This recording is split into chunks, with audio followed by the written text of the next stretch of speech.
बिहार का बड़ा हिस्सा बाढ़ की चपेट में है। 13 जिलों के करीब 11 लाख लोग इसकी मार झेल रहे हैं। पटना में कई इलाके ऐसे हैं जो बाढ़ में पूरी तरह से डूब गए हैं।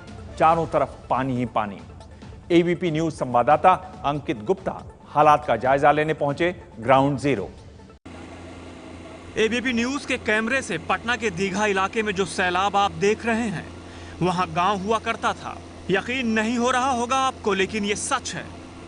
गंगा की इन प्रलयकारी लहरों ने सैकड़ों घर निगल लिए हैं। पूरा इलाका बर्बाद हो गया है। बर्बादी का यह मंजर शब्दों में बयां करना भी मुश्किल हो रहा है।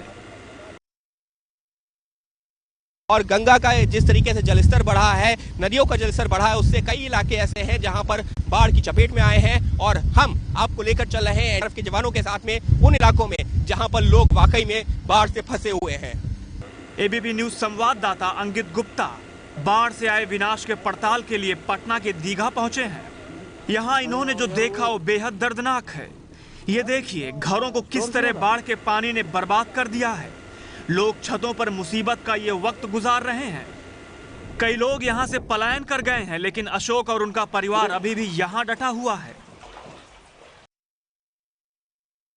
बच्चों को कैसे खिलाते पिलाते हैं आप लोग? बच्चे सत्तू बरू आता है कि ना के बाजार से तो माल जाता है। 2 दिन से भूखले माल रहे हैं। 2 दिनों से भूखे हैं बच्चे। चारों तरफ आपको दिखाने की कोशिश कर रहे हैं कि किस तरीके से पानी ही पानी है। जो मदद पहुंचाई जाती है उसके भरोसे ये लोग हैं, लेकिन जिस तरीके से अपने घरों की छतों पर हैं, इस बीच में बारिश हो जाती है तो परेशानियां और बढ़ जाती हैं। घर के नीचे जा नहीं सकते। छत तो पहले ही भगवान ने छीन लिया है, खाने पीने के लिए भी कुछ नहीं बचा है। ऐसे में एनडीआरएफ की टीम इनके लिए वरदान बनकर यहाँ पहुंची है। इस बीच एबीपी न्यूज संवाददाता अंकित गुप्ता ने भी जान जोखिम में डालकर लोगों की मदद के लिए हाथ आगे बढ़ाया। प्रशासन की तरफ से कुछ इस तरीके से पैकेट्स तैयार किए गए हैं जो कि लोगों तक देने की कोशिश है, जिससे कि अगर वो घर नहीं भी छोड़ना चाह रहे हैं तो उन तक वो सामान पहुंचाया जा सके। एनडीआरएफ की टीमें मुस्तैदी के साथ लोगों की मदद के लिए जुटी हैं, लेकिन नदी में बह रहा कचरा और पौधा इनकी राह में रोड़े अटका रहा है। नाव में इसके फंसने की वजह से इन्हें मुश्किलों का भी सामना करना पड़ा। इस दौरान हमारी मुलाकात खुशबू नाम की इस लड़की से हुई। बाढ़ की पानी की वजह से इसे इन्फेक्शन हो गया है। बीमारी की हालत में अब इसे डॉक्टर के पास ले जाया जा रहा है। ये अपने घर वालों से कई बार ये गांव छोड़ने के लिए कह चुकी है, लेकिन घर वाले तैयार नहीं हुए। बच्ची को इलाज चाहिए था, इलाज हमने दिलवा दिया है। खुशबू, ये बताओ, आपको इतनी तबीयत खराब हो रही है, इन्फेक्शन हो रहा है, तो आप लोग छोड़ते क्यों नहीं हो? यहाँ से क्यों नहीं निकलते हो? पापा कहते हैं कि आएंगे तो यहाँ चलेंगे। गाँव पर जगह तो नहीं है कि यहाँ यहाँ चलेंगे। घर पूरा डूबा हुआ है आपका? Yes sir. इनकी खेतों में खड़ी फसलें बर्बाद हो गई हैं, घर उजड़ गया है। अब जान बचाने की जद्दोजहद चल रही है। हालांकि यहाँ ऐसे कई परिवार हैं जो इतनी भीषण बाढ़ के बाद भी अपना घर छोड़ने के लिए तैयार नहीं है। एक इलाके का हाल है, ऐसे कई इलाके हैं जहां पर फंसे हैं हजारों परिवार, जहां पर लाखों लोग फंसे हुए हैं। इन्हें पता है कि बाढ़ की ये लहरें इनकी जिंदगी भी छीन सकती हैं, लेकिन बरसों की गाढ़ी कमाई को ये किसी भी कीमत पर बचाने में जुटे हैं। पटना में गंगा का पानी कम हो रहा है, लेकिन बाढ़ का खतरा अब भी बरकरार है। पटना से संवाददाता अंकित गुप्ता की रिपोर्ट। बिहार के दूसरे जिलों में भी गंगा की विनाशलीला देखने को मिल रही है।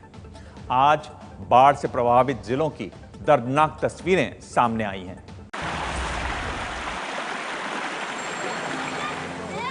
बिहार के हाजीपुर से भी चौंकाने वाली तस्वीरें सामने आई हैं। ये देखिए, बाढ़ के पानी ने घरों में कब्जा जमा लिया तो हाथ में जो सामान आया उसे लेकर अपनी जान बचाने में जुटे हैं। जो सामान समेट सकते थे उसे समेट लिया, बाकी भगवान भरोसे छोड़ दिया। रामभद्र मालीपुर इलाके के सैकड़ों परिवार इस रामचौरा मंदिर में पनाह लिए हुए हैं। सबसे बुरा हाल बच्चों, बूढ़ों और महिलाओं का है। सभी भूख से बिलबिला रहे हैं। खुद के खाने के लिए नहीं है तो जानवरों को कहां से खिलाएंगे? चारों तरफ पानी ही पानी है। ऐसे में चारे का भी इंतजाम मुश्किल है। हैरानी की बात यह है कि यह इलाका उप मुख्यमंत्री तेजस्वी यादव के विधानसभा क्षेत्र के पास है, लेकिन फिर भी कोई मदद के लिए आगे नहीं आया। 4 दिन से ये इसी तरह से गुजर बसर कर रहे हैं।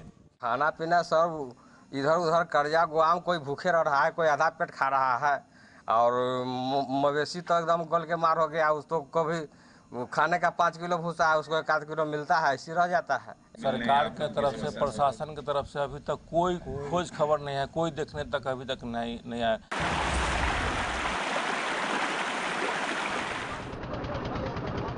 बाढ़ से जलमग्न ये बेगूसराय का बछवाड़ा इलाका है। जहां तक आप नजरें दौड़ाएंगे वहां तक आपको बाढ़ की बर्बादी ही नजर आएगी। 8 पंचायतों की करीब 75,000 आबादी इस तरह से घर छोड़ने को मजबूर है। यहाँ ऐसे लोग भी हैं जो अपने घरों में फंसे हुए हैं। किचन, बेडरूम, सब जगह पानी ही पानी है। घर का कोई भी कोना ऐसा नहीं जहां पानी ने कब्जा नहीं जमाया है। दुकानों में पानी आने से इनकी रोजी रोटी भी छिन गई है। यहाँ के लोगों के हालात बहुत ज्यादा खराब हैं। 10,000 मवेशी बाढ़ में जिंदगी और मौत के बीच झूल रहे हैं। 12,000 हेक्टेयर फसल बर्बाद हो चुकी है। झूठे ढोल पीट रहा था कि बहुत हम तैयारी में हैं, इसकी सुरक्षा में हैं, लेकिन अभी स्थिति यह है कि 3 जगह 4 जगह रिंग बांध टूट गया। प्रशासन पूरे विफल हो गया, कहीं से उसको बंद करने का कोई प्रयास नहीं है।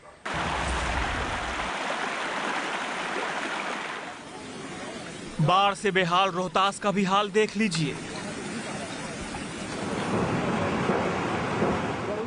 सोन बैराज में बाढ़ का पानी बढ़ता ही जा रहा है। इन खौफनाक लहरों को देखकर अंदाजा लगाना मुश्किल नहीं है कि यहाँ के हालात कितने बदतर हो गए हैं। सोन नदी में आई बाढ़ का ही नतीजा है कि लोग पेड़ों पर चढ़कर अपनी जान बचाने में जुटे हैं। घरों का हाल भी देख लीजिए। बाढ़ का पानी आने से गांव के गांव साफ हो गए हैं। ये तस्वीरें पलायन की हैं जो सुरक्षित ठिकानों की ओर जा रहे हैं। मोबाइल टावर भी काम नहीं कर रहा, इसलिए मदद के लिए भी गुहार नहीं लगा पा रहे। इंद्रपुरी बराज से छोड़े गए 11 लाख क्यूसेक पानी का ही नतीजा है कि छपरा शहर के कई रिहायशी इलाकों में बाढ़ का पानी घुस गया है। लोगों का कहना है कि करीब 40 साल पहले इस तरह की बाढ़ आई थी। हालांकि बच्चों के लिए मनोरंजन का जरिया भी बन गया है। ये देखिए बाढ़ के पानी में बच्चे किस तरह से खेल रहे हैं। पानी में बहकर मछलियां भी आ गई हैं। छपरा का सड़क और रेल मार्ग दोनों बाढ़ की चपेट में है। आवाजाही में भारी मुश्किल हो रही है। स्थानीय सांसद और केंद्रीय मंत्री राजीव प्रताप रूडी ने मदद न पहुंचने के लिए नीतीश सरकार को जिम्मेदार ठहराया है। छपरा की स्थिति बहुत क्रिटिकल है। केंद्र की सरकार से अगर जरूरत हो तो राज्य सरकार को एनडीआरएफ मंगाना चाहिए। सरकार ना तो अभी जगी है, ना बाढ़ के संकट का सामना करने की तैयारी कर रही है। बिहार में बाढ़ के हालात की जानकारी देने के लिए आज मुख्यमंत्री नीतीश कुमार प्रधानमंत्री नरेंद्र मोदी से मिले। नीतीश कुमार ने गंगा में गाद को बाढ़ के लिए जिम्मेदार बताया। बिहार के मुख्यमंत्री नीतीश कुमार का कहना है कि राज्य में सामान्य से 14% कम बारिश हुई है। ऐसे में सवाल उठ रहा है कि बाढ़ के हालात क्यों पैदा हो गए। इसका जवाब भी नीतीश कुमार के पास है। मुख्यमंत्री का कहना है कि इसके लिए पश्चिम बंगाल के मुर्शिदाबाद में बना ये फरक्का बैराज जिम्मेदार है। गंगा नदी पर जो फरक्का बैराज बना, तो इस फरक्का बैराज के बनने के बाद सिल्ट डिपॉजिट होता चला जा रहा है उसके अपस्ट्रीम में, और वो आप समझ लीजिए कि अब वो पटना तक उसका कैस्केडिंग इम्पैक्ट हो चुका है। लोग जो आज तबाही झेल रहे हैं, हम लोगों का यही संकल्प है कि उनकी इस तबाही से मुक्ति दिलाई जाए। नीतीश कुमार ने पीएम मोदी से मिलकर बाढ़ के हालात बयां किए हैं और उनसे फरक्का बैराज से हो रहे नुकसान का मुआयना करने के लिए विशेषज्ञों की टीम भेजने की भी अपील की है। नीतीश कुमार के मुताबिक फरक्का बैराज की वजह से गंगा नदी में सिल्ट यानी गाद जमा होने से वो छिछली हो गई है। ऐसे में उसके पानी ग्रहण करने की क्षमता भी कम हो गई है। नतीजा ये हुआ कि ये पानी आसपास के इलाकों में फैल जाता है और बाढ़ के हालात बन जाते हैं।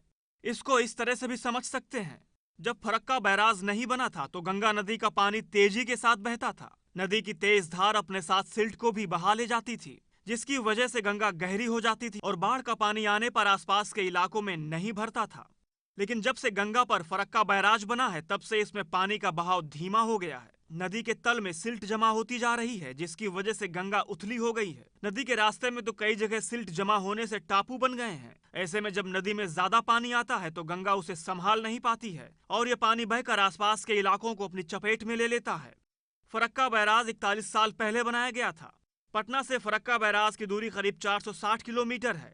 जानकारों के मुताबिक सिल्ट जमा होने से गंगा की गहराई करीब 50% कम हो गई है। यही वजह है कि नीतीश कुमार फरक्का बैराज को ही बिहार का शोक मानते हैं।